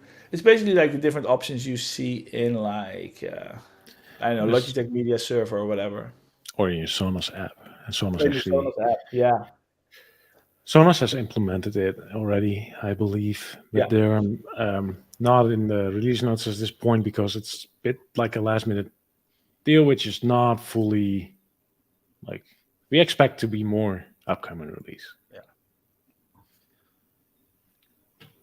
Right. Yeah. Moshika Peer is correct. Sonos can do this with a snapshot today, but it's not 100% perfect. I'm not. Yeah. All right, we have some breaking changes we should discuss. I think at least 2 or 3 we should discuss, especially MQTT. Seen a bunch of comments already on it, so we should highlight it. So MQTT has a configuration change, and this change is currently a deprecation, so nothing breaks. You can upgrade with your existing configuration, everything will still work. It will throw a warning, of course, to tell you that you need to change something, but everything will work. So don't worry about that yet. But we made a little change in how the configuration structure works. So currently, previously, I should say, it used like a platform configuration, as it's called. So you have the sensor key with a platform MQTT, and there the MQTT entity configuration underneath it.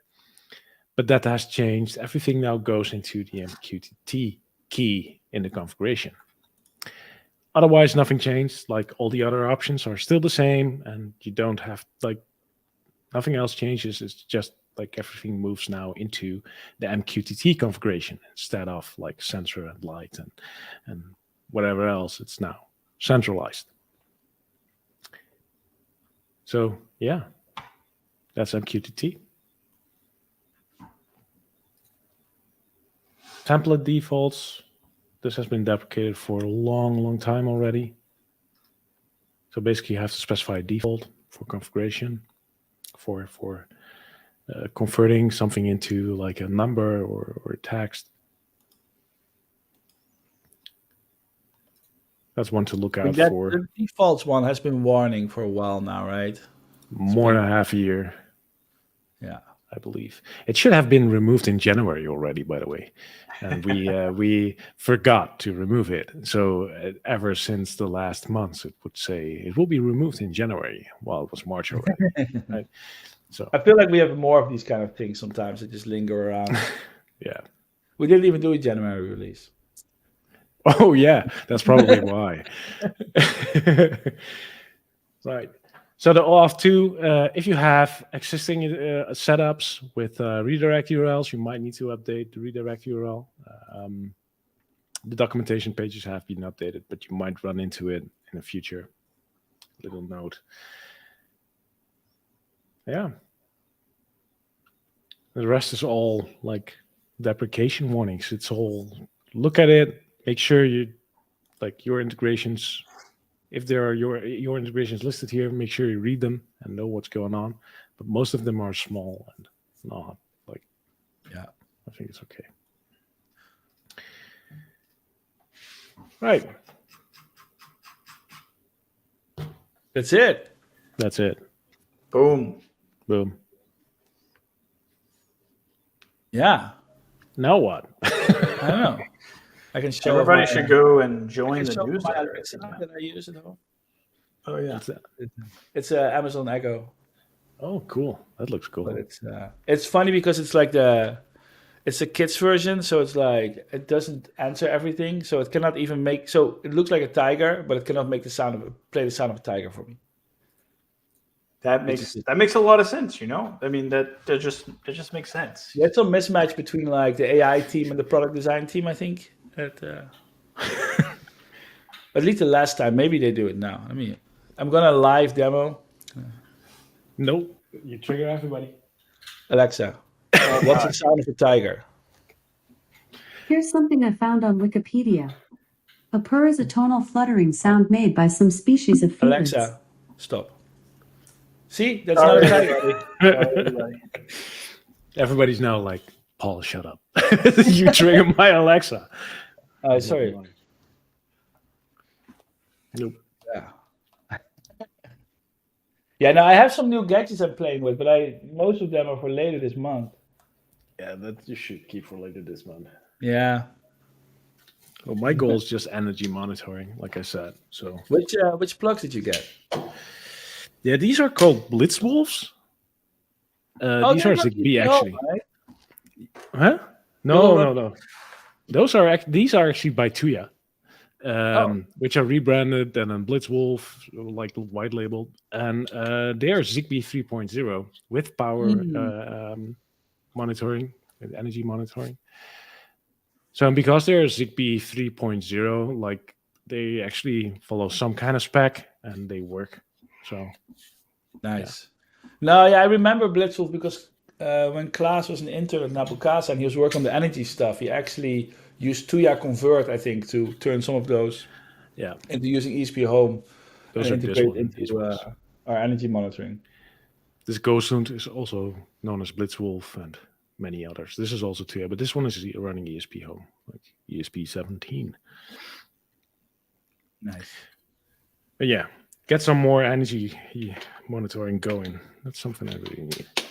Yeah, I want to buy one of those energy monitorings that kind of connect to your electrical box to like the breakers individually.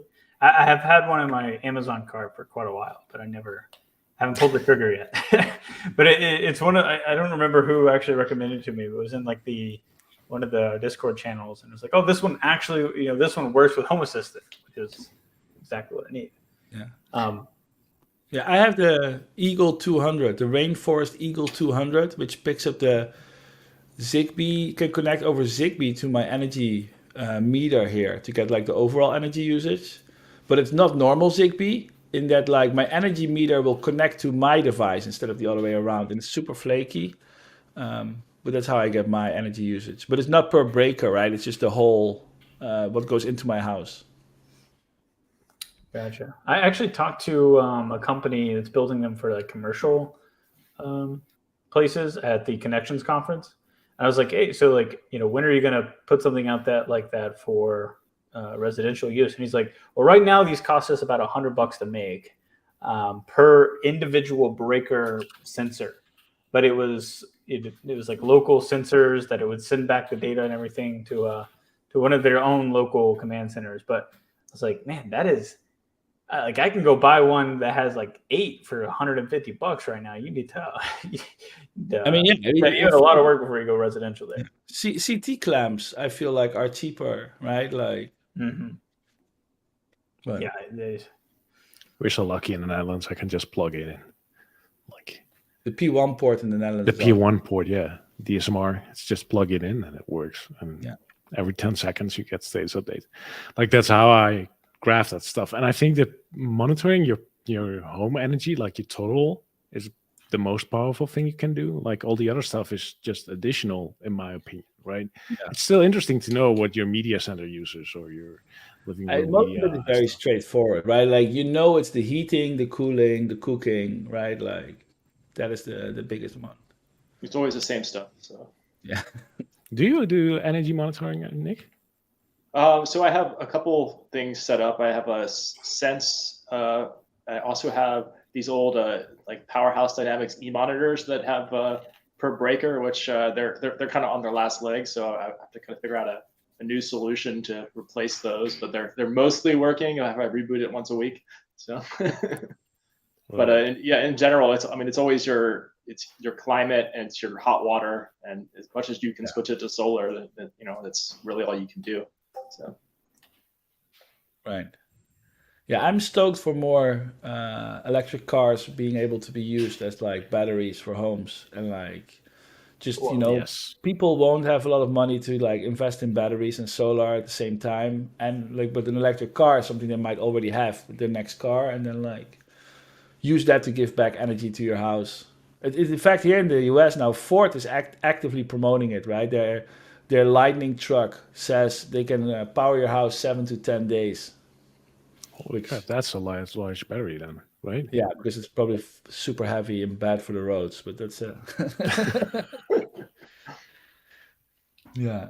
Right. The problem is, of course, that the road tax here in the US is mainly gathered through like gasoline costs. So the electric cars don't pay for road maintenance, which is already, here in California, it's really behind. Like, yeah, they have to find a way there. But yeah, big batteries. How do you like Sense, Nick? Like, Sense is a CT clamp and it does some AI to see what kind of devices you have, right? Yeah, it mostly works pretty well. It makes some guesses about what's actually going on in the house, but it really comes down to for the stuff that really matters, like the heating, the cooling, and pretty much anything that is changing the temperature is always not going to be captured very well, and that's really your big sources of your energy use anyway. So it's a neat toy, but from practical, what have I actually saved with it? Probably not much. So. Right. Yeah. So it detects, like, it tries to find patterns, right? That's what it does. So it's like it'll say, like, well, if you have 2 Samsung TVs, it'll try to guess which one you have turned on, and it's usually wrong. So that's okay. That's promoting it, right? Yeah. Good. I think it will look at your usage and kind of fingerprint it, right? Like, for example, a fridge is very easy to fingerprint because you see every 10 minutes a spike or something. Right. Yes. Yeah, I know it's really good about picking up like a wine chiller or your refrigerator. Like it does a great job with those, and it's really good about separating those. So and those tend to use quite a bit of power sometimes. It's surprising that some of the US we have really bad requirements on small refrigerators. And sometimes the small refrigerators will actually use a lot more power than the giant refrigerator you have, because there's no consideration in the build process of these devices. So it's just like, okay, my main fridge uses, it's when it's on, it's drawing about 110 watts, and the wine chiller I found out was using like 300, and I'm like, this thing needs to go. So and Sense was the one that told me that, which ended up putting actual like a sawn-off plug that I had flashed with ESP Home on it to actually get a better read on it. And Sense supports it can read the energy data from all the TP-Link plugs. So there's a emulated Casa integration that you can actually export the data as a fake TP-Link plug, and Sense can pick it up. So it'll actually like figure out how to glue that together and extract it from your overall power usage and kind of. Nice. So it works pretty well. So for that, for instance, but if you have multiple of the same device, it doesn't kind of sort that out yet. But it does seem to keep getting better every iteration that they update the software. That's nice. That's nice. I wonder if we could do that based on like data we have already. I don't know. You need really real-time data, right? Like those fingerprints. Yeah, that's true. And that's data we don't want. So. True. Yeah, you need to really. I don't know if they stream that to the cloud and do the AI there, or they do local AI, but yeah, probably in the cloud. It's all in the cloud, yeah. So you imagine the amount of data being pushed to their cloud? Like that's insane. Like those things use a lot of outbound data. Yeah, so it's kind of scary how much it's uploading. So Nick, what is the latest device you got that you're excited about? Oh, what did I get recently?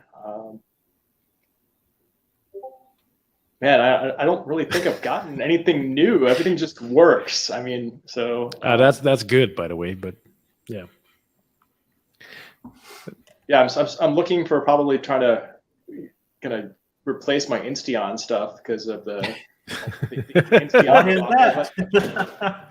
It works so well. It's just everything just works. It's great. It's like one of the most reliable things I have in the house. The lights always turn on. I'm super happy with the ISY I have it connected to. So I really don't want to replace it. And there's just nothing. I mean, the Lutron stuff is really good as far as reliability, but you're still kind of dependent on configuring it with their app and their cloud. So it's as long as the Insteon stuff keeps working, I guess I'm just going to keep it. So right. Well, there was on the universal devices, which is like this smart home hub it's been around, and they were talking about like buying parts of Insteon to be able to produce modems again or something, but like I don't know if that led to somewhere but I haven't heard anything about it. Yeah, their bid didn't go through, so I think we're all kind of waiting to find out what's going to happen with that. So and historically those the power line modems have been just the quality of the builds have not been great. So anytime it breaks, I just have a box of capacitors and I have to go just open it up and put some new capacitors in, and everything's working again. So but everything else has been the whole rest of the network is super reliable if you can just keep the power line modem online. Right. Yeah. But yeah, I doubt anyone is really gonna buy it and build more stuff with Matter on the horizon being like, the way they, that's gonna be everybody. The Matter device is gonna be more popular because you can like anyone with a Google or Apple Home or Amazon Home can just start using Matter devices. Right? I feel like. You wouldn't start that people already have these devices, right? If it's so somebody could move in and somehow move them over. That would be their best play. Like move them over from the power line modem to something on their end that would maybe take, be able to kind of migrate easily. Then maybe it'd be worth it. But I just can't. I still don't see how it would be worth it for any company. It's too bad because this is just like, this is the kind of stuff we as Home Assistant try to avoid, right? We want to never ever shoot like somebody messing up means you have to throw something out in your house, right? Like it just should keep working. And this is just most of the Insteon stuff is keeping working, but yeah, if you can get modems or if you can get a hub to control it, then yeah, you're dead in the Like water. changing capacitors, that's like fixing my Commodore 64, right? That's that age. Like that's just, I don't know, man.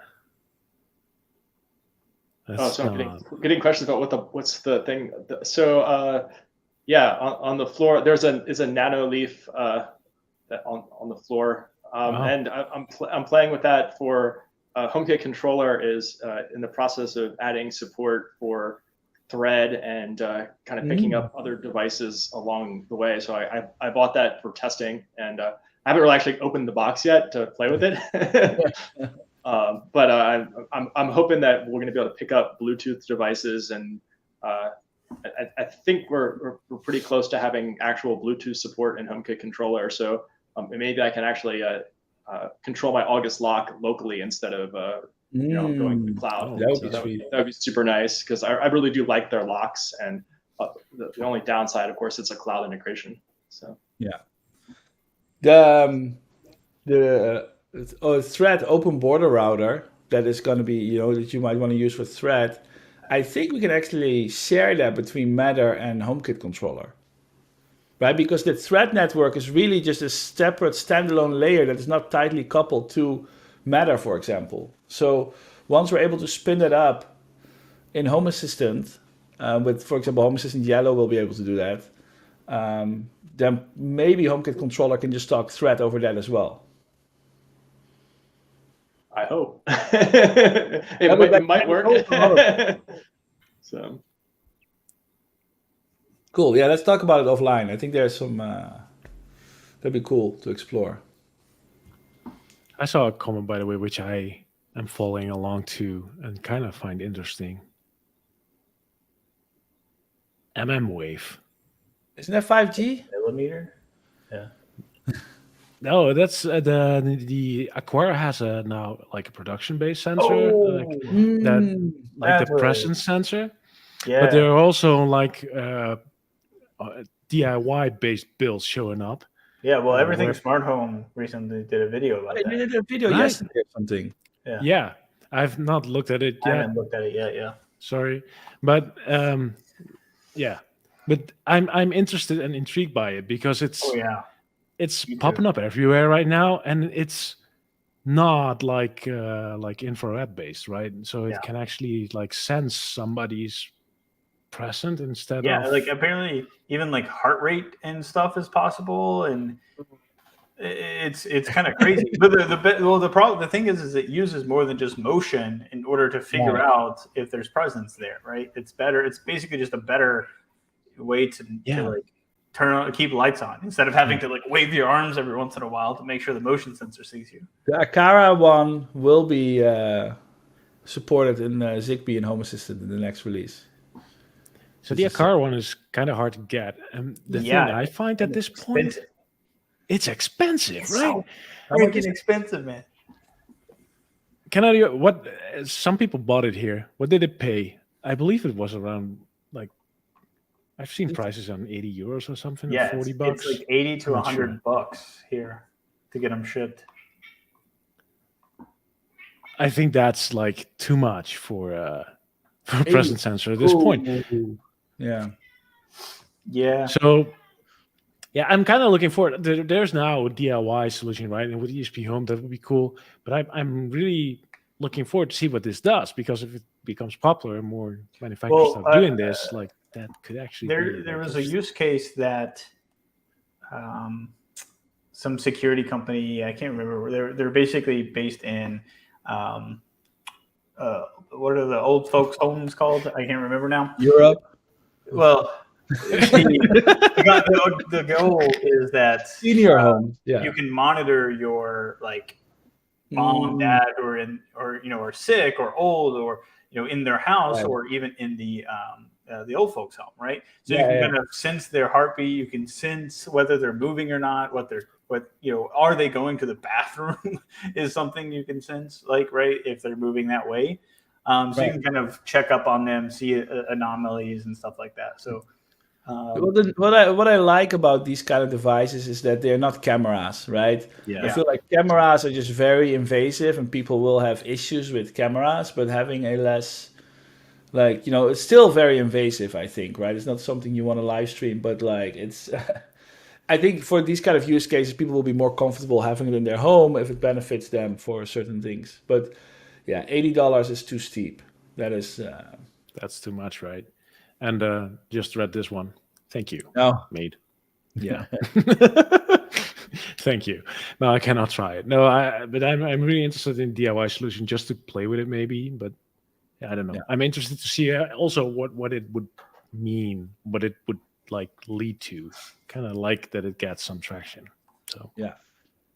Well, but that's like, besides like, Wave, I think the other technology that is kind of on the horizon for these kind of things is like ultra wideband, right? That's the stuff Apple uses to guide you to the Apple AirTags, right? I think that if you have like a couple of ultra wideband like devices in your house, you can start seeing the reflections of everything that is moving around, and you should be able to actually calculate where people are, like do presence detection with that too. I hope somebody actually will fix it. Well, yeah, somebody needs to build it, right? Which is not us. We'll integrate it somehow. Yes, please. Make But something cool. Because we actually want to integrate it. Yep. Yeah. And then eventually, presence detection you won't have to have a unique identifier device that'll just know who's in the room based on like breathing habits, heartbeat, how tall you are. It'll just know everything about you, and instead of having to have your phone on you, oh yeah, Zach's here. Yeah, no, that's like sometimes people say, yeah, you have these like ES presence and stuff, and you need to carry around your phone in the house. It's like nobody does that, right? Like, nope.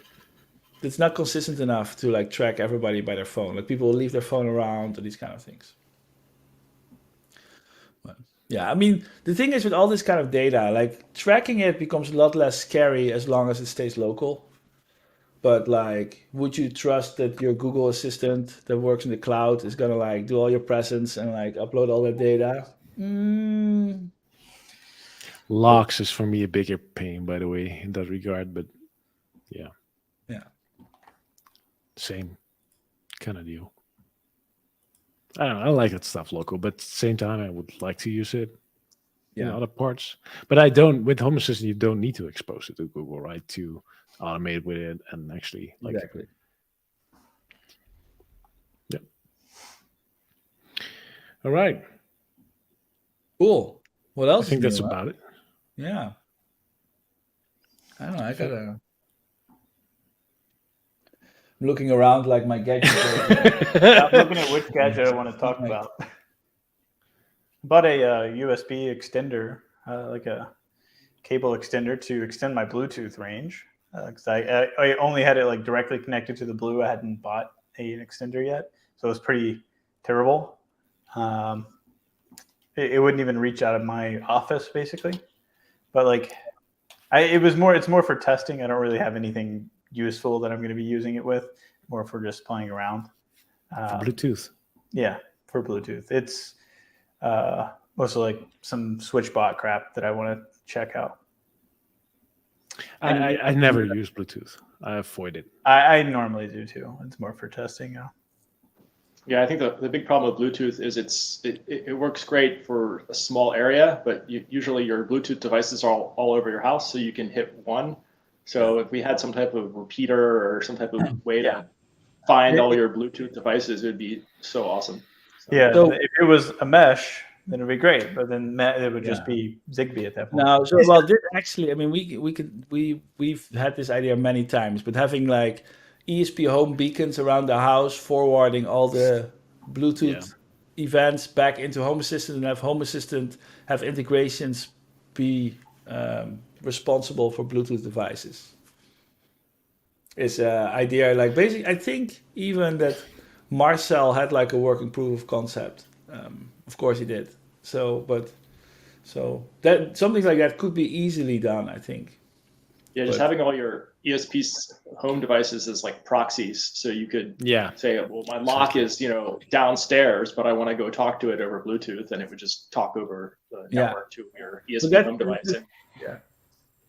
The easiest one is the, how do you call it? Just the discovery packets. Those are easily forwarded.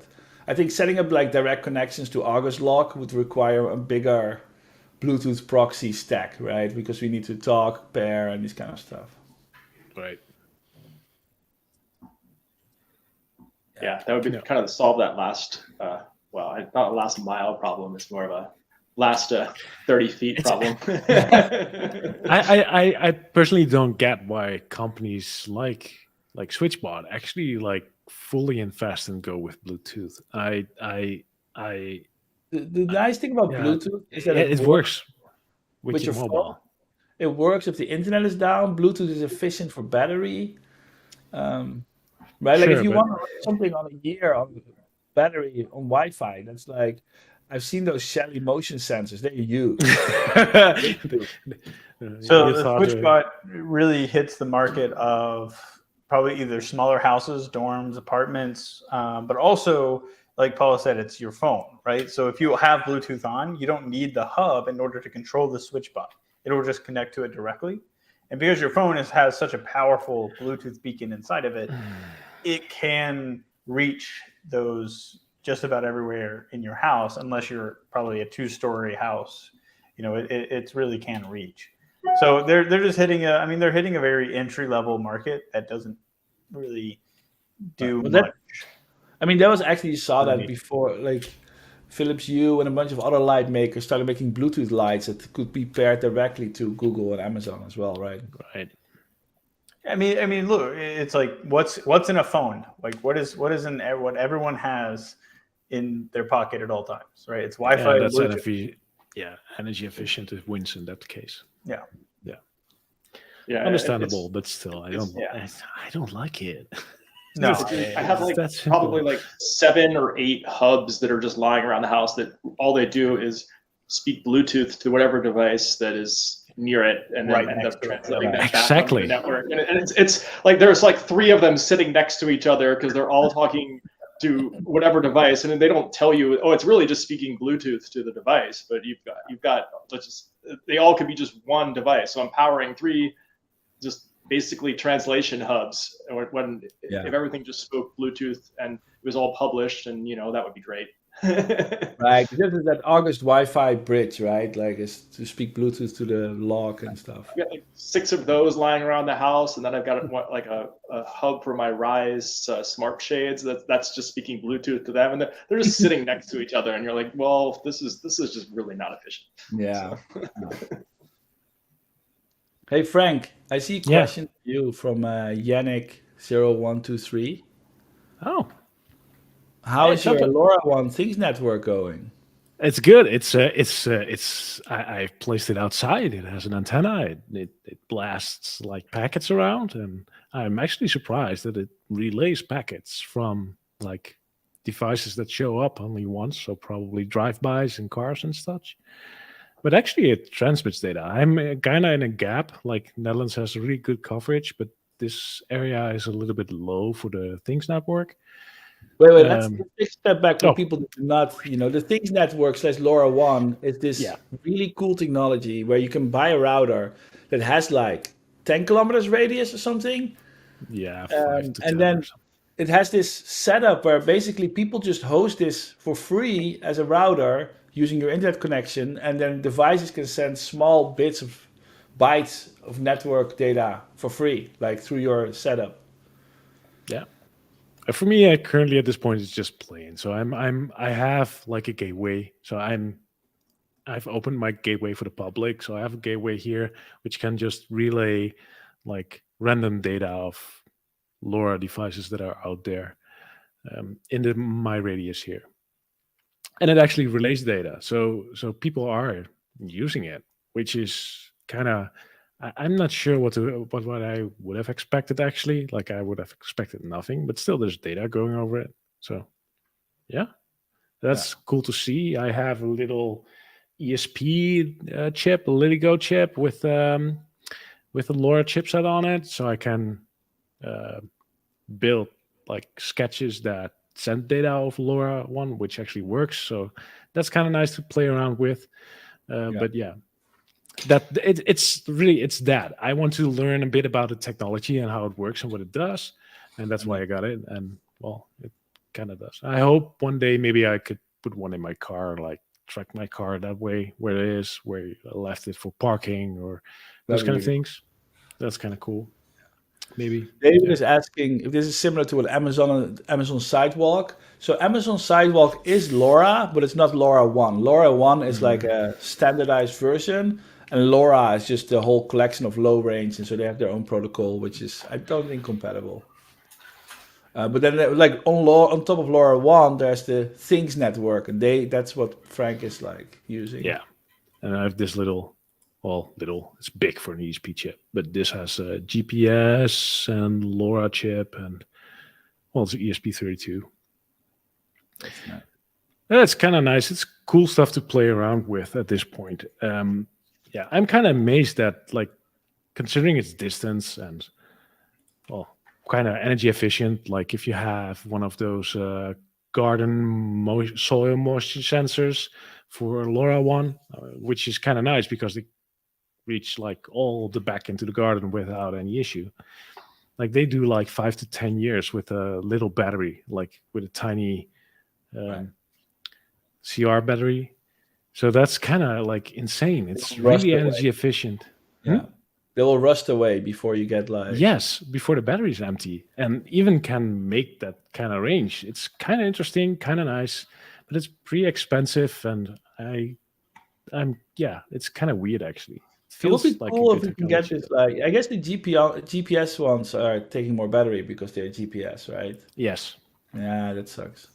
I was like, it would be cool if we could just make this bike gadget that people just hide in their bike somewhere and everybody has a GPS bike. Isn't that how those bike sharing stuff works? I would think they have something like LoRa, maybe. Could be. Probably, yeah. Or just GSM that works too. Yeah. And that's the thing, right? GSM, like mobile networks, have good coverage too and are pretty cheap. So no, that's my LoRaWAN adventure.